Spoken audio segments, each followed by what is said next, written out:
Hello student, this is Palla Darbari, your host, and you're watching Palla Darbari classes. This is the chapter 2, Macroeconomic class 12, Money and Banking, volume 7. In this video, we will discuss the instruments of monetary policy. Before discussing the instruments of the monetary policy, I feel that we should have the better idea about the inflation and the deflation. Why? Because to check the problems of inflation and the deflation, RBI framed the monetary policy so that the problems of inflation and the deflation should be diminished from the very root. Let us see what is the meaning of inflation. Inflation refers to the rise in the price of most goods and services of daily or common use, such as food, clothing, housing, recreation, transport, etc. Inflation measures the average price change in a basket of commodities and services over time.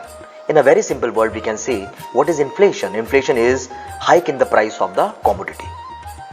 For the betterment of the country, this problem of inflation should not pop up.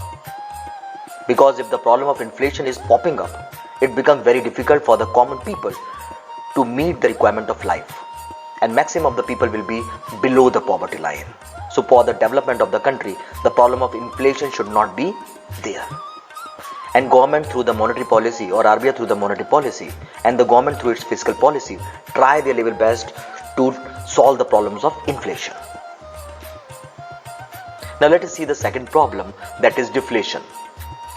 When it is just opposite to the problems of inflation.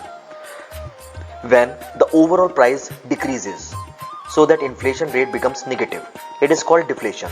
And in a very simple word, we can say fall in the price of the commodity is deflation.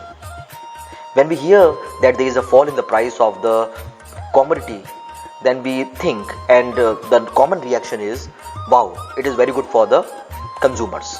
Remember one thing, when the price of the commodities are falling down, it is not good for the economy. Why? Because the producers only manufacture the product when they see the margin of the profit is maximum. And when the price of the commodity is falling down, they don't feel to manufacture the product anymore. Why? Because the margin of the profit is falling down. So they are being demoralized and they don't want to manufacture the product anymore. So the production decrease with the deflation. And that is not good for the betterment of the country. Remember one thing, both the problems are a curse for the development of the country. But if we have to compare which one is better, I mean out of these two curses, which one is the least devastating worst curse, then we can say that inflation is, as compared to deflation, is good. Why? Because in the case of the inflation, the production increases, and in the case of the deflation, the production stops. When the production increases, the GDP always boosts up. We know that both the problems are the black spot for the development of the country. But if we have to judge and if we have to cast a vote, which one is good, we can say that inflation is the curse which is not which are not worsening the economy. Now let us discuss the instrument of monetary policy of the central bank. The central bank controls the supply of money and credit through various instruments of monetary policy. These instruments of monetary policy can be broadly classified into following two categories. In the previous video, I just told you at the time of controller of credit that through the monetary policy, RBI controls the supply of money. The RBI controls the supply of money by its two instruments, qualitative instruments and the quantitative instruments.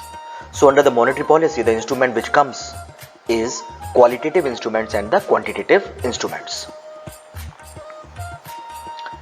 Here we can say roughly monetary policy has two main instruments, quantitative instruments and the qualitative instruments. Under the quantitative instruments, these are the tools which comes, and under the qualitative instrument, these are the tools which comes under it. These are some of the important tools. These are not the only tools, but these are some of the important tools. Let us see the quantitative measures first. The quantitative measures regulate the total quantity of credit without taking into account the uses to which such credit put in. I mean, when I'm talking about the quantitative measure, it means regulate the quantity without stopping the usage or without affecting the usage. Such measures affect the economy as a whole and are non-discriminatory in character. It includes, let us see, the tools which comes under the quantitative measures. The first is legal reserves. Second is open market operation. Third is market stabilization scheme. And the last one is policy rate.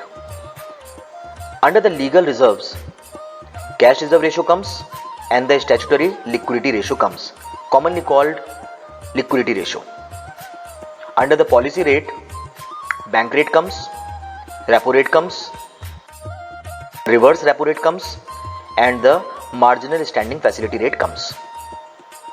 So these are the tools through which quantitative measurement is being done, and through the quantitative measures the supply of money is being checked.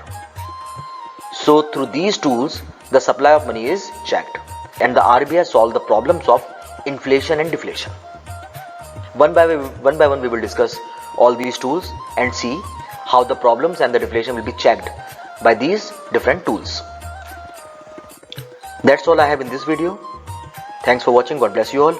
Dear subscribers, if you have not subscribed my channel, please subscribe the channel and don't forget to press the bell icon so that whenever I upload the new video, you get the notification.